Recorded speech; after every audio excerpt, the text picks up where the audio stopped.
Today at Indian Preservation, we're talking about things that you can do with your dehydrator.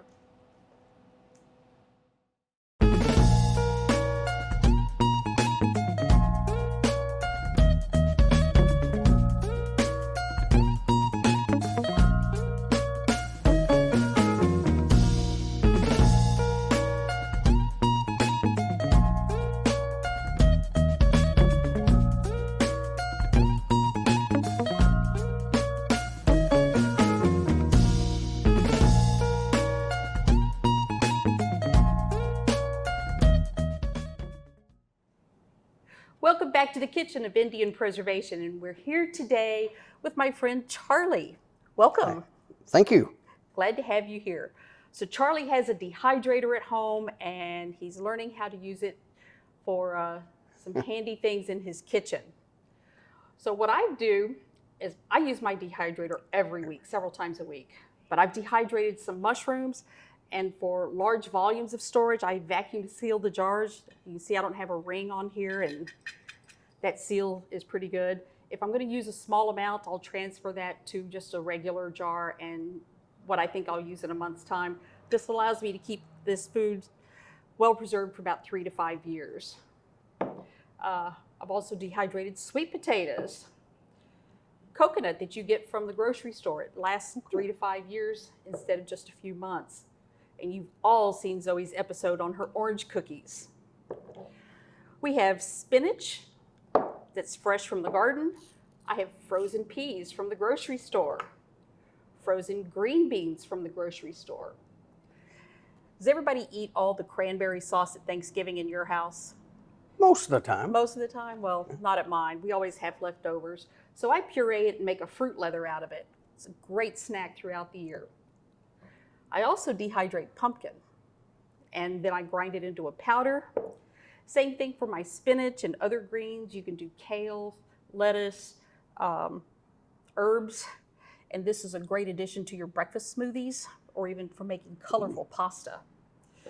And then the family favorite is dehydrated apple slices, and this is something that, well, as long as I keep my daughter and granddaughter away from it, it'll last a week. So this is just a very few things that you can do with your dehydrator. So let's see what you can do in your kitchen. One of the things I like about the dehydrator is that you can shop at your frozen food section in your grocery store and use the product that's already there. It's nice because to dehydrate vegetables, you need to blanch them. And in order to freeze foods, you need to blanch them. So why not let somebody else do the work? One of my favorite things to dry is hash browns. And I can use this for, hash browns. I can use it in casseroles. I can soak them and make mashed potatoes. I make my potato soup, my potato cheese soup. There's just so much that you can do with this package. So to do this, I need you to go ahead and open up this package and then pour half the contents on that tray and kind of even them out across the top. This is a 2-pound bag. You can put 1 pound on each tray, and once we put this back into the dehydrator at 125 degrees, it'll take about 6 hours to finish up the process. That's close. It's pretty easy work, isn't it? Hey, I can do this. It's a lot better than having to peel all those potatoes and then have to shred them and blanch them. No, that looks good. And go ahead and put that in your dehydrator, and then we will set that to 125 degrees and close the lid. And now we wait. Oh, wait.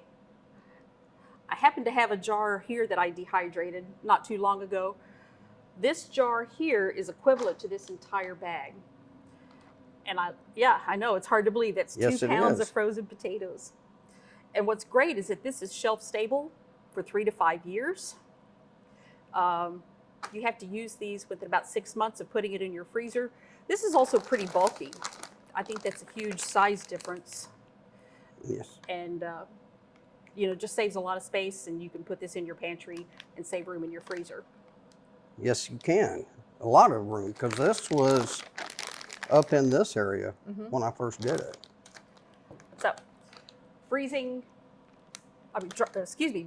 frozen vegetables is very easy with your dehydrator.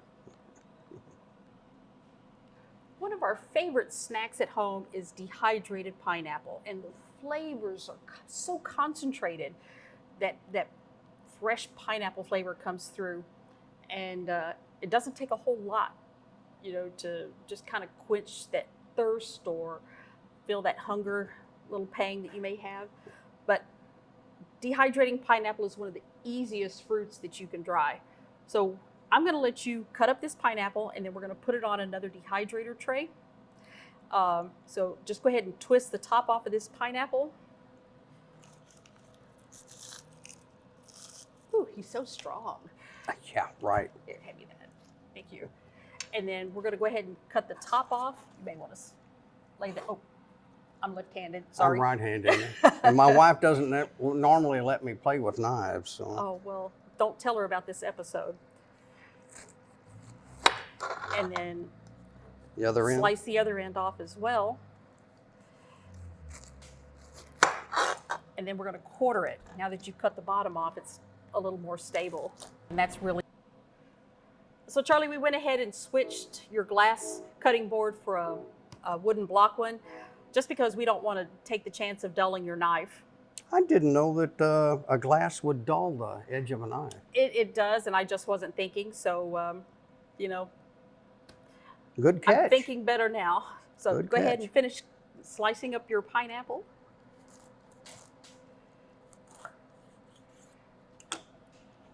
So do you want Just to lay go ahead this and open? just take 1/4 of this thing, and we're going to go ahead and trim the sides, and you want to make sure we get all the little black eyes off of it. Yeah, just run it down the side, and we can come back and pick up those little pieces here in a moment. And then just there you go. Don't throw that away anywhere. Okay, we'll just put it here. And then you've got a little bit of a core here, and you want to just put your knife at an angle and slice that core out. Perfect. Get that sticky pineapple help. And then just go ahead and cut this piece in 1/4-inch slices. Oh, keep forgetting you're not left-handed.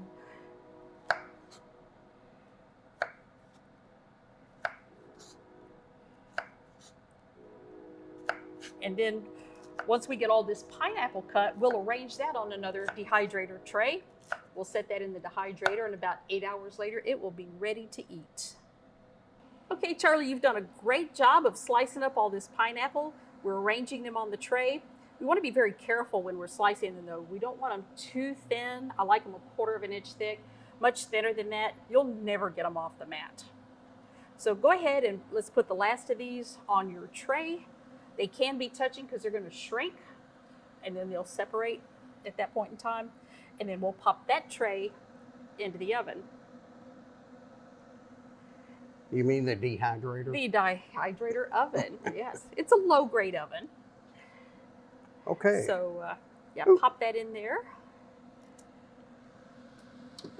And I dehydrated some pineapple earlier, and it's hard to believe that big old pineapple fits in this little bitty jar. How long do you let these run in the dehydrator? They run about 8 hours. About 8 hours? About 8 hours. You want to check them about 6 or 7 hours into the process, and then, see if they're dry. You can touch them. Go ahead and grab one of these. You can touch them and feel that they're leathery, but you don't feel any moisture. I hope I was supposed to have eaten this, but No. But that's okay. But have you noticed how the flavors are concentrated more? Tastes like a pineapple. But it tastes like exactly like a pineapple. I've had freeze-dried pineapple, and it tastes like a light pineapple flavored Cheeto.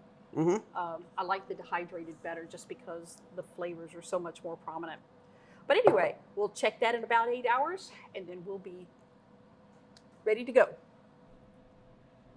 Okay, I know I've said this before, but one of my favorite things to dehydrate is tomatoes. When I have an abundance of tomatoes left over from my garden, I will peel the tomatoes. I'll squeeze most of the seeds out.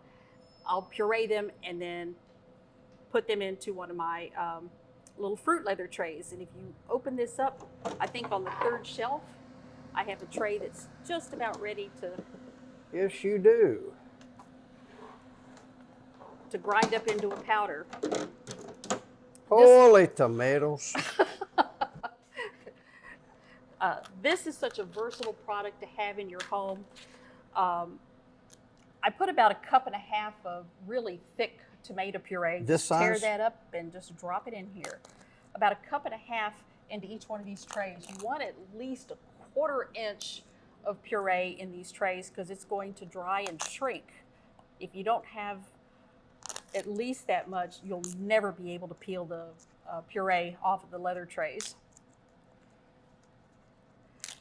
And we're going to put this in a food processor and grind this up into a really fine powder. You can use a coffee grinder for this or a powerful blender and make your powder. Again, store it. And You don't want to stick that back in here, do you? no, that's fine. Just store this in your pantry. Yep, put the lid on there. Again, what's great about this is 1 tablespoon of powder is equivalent to 1 cup of tomato sauce. And just push the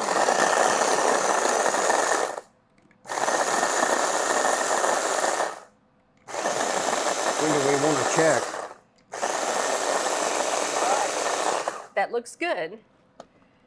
We've ground this into a nice fine powder. And I'll pour this into a jar. And when I'm ready to make tomato sauce, I'll put a tablespoon of powder with 1 cup of boiling water. I let it sit for about 15 minutes, stir it up, and it's ready to cook with, just as easy as opening a can. Wow. A 1 cup container will hold 1 gallon of tomato sauce. Again, another space-saving idea for your pantry. Yes. Yes, it is. So we've dehydrated some fruit, we've dehydrated some vegetables, we've dehydrated some fruit leathers, we ground it up into a powder. And you need to do something with all of these things sitting on your shelves. So we're gonna make some scalloped potatoes. And I dried some potatoes, and you want to slice them, again, about 1/4 inch thick, and you want to blanch them till they're almost clear all the way through. First time I dried potatoes, I left some of the white, the actual potato that was raw, and you could see the difference between these two pieces. Not very appealing. It's not. So, I'm just going to throw that away. But anyway, I measured out 1.5 cups. We'll just drop Including this that little one? fella in there. And now what we're going to do is we're going to make our mix for our scalloped potatoes. Okay. And you're going to need 1 tablespoon of cornstarch, of flour, and dried milk. And we're going to put this in this little baggie. And this baggie's going to just sit on top of the jar when we finish it. And I love having this on hand because it doesn't take any time at all. You mix 1.5 cups of water with your I give. your powdered ingredients, and pour that over the potatoes, and you let it sit for about 20 minutes, and then you put it in the oven for 30 minutes. Covered with foil. You remove the foil and let it bake for another 15 minutes, and then you let it sit. What is this one? That's dried milk. So that's the cornstarch, the flour, and the dried milk. You let it sit for about 10 or 15 minutes, and then it's ready to eat. This is some homemade onion powder, onion flakes. And we're going to put a teaspoon of it, or to taste. A teaspoon works well for my family. A teaspoon of garlic. You may have to pour that into Good your luck. spoon.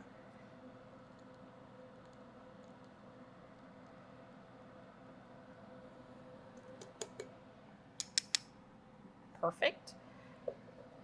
And a teaspoon of Mustard. mustard. I'm pouring the mustard too. Okay, pour the mustard. Hey, Zoe says being messy is part of cooking. She'll be very proud of you. God love her, my girlfriend. And a half a teaspoon of parsley. And again, you can add a little bit more to taste if you like that. And then we're going to add a quarter teaspoon each. Isn't this? Yeah, this is my parsley. I dried it. It's in the larger container. And what I do is I save my old spice containers. Already has the label on it. I don't have to write anything. I just put parsley back in here. And a quarter teaspoon each of salt and black pepper. Don't tell my husband I like to put a pinch of cayenne pepper in there. Kicks it up a notch.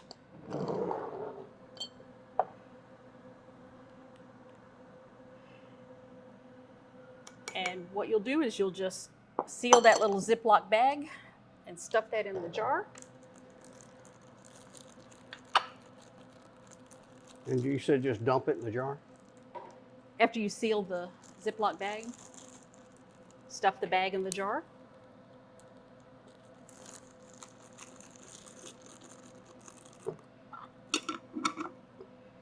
And there's a side dish in a jar. You can add ham to this, green beans, just whatever you want to make it. If you do use ham, fresh ham has a lot of water in it, so you want to cook that first and get the water out. But just take the little spice mix, mix it with a cup and a half of water, grease a 1 quart casserole pan, put the potatoes in the bottom, put the sauce mix over the top, let it sit for 20 minutes, bake it at 375 for 30 minutes, covered with foil. Take the foil off, bake it another 15 minutes, and it's ready to serve. So, speaking of ready to serve, I have a sample here for you to try. The lucky one. I get to eat. So, just a little sample there. It's still a little on the hot side.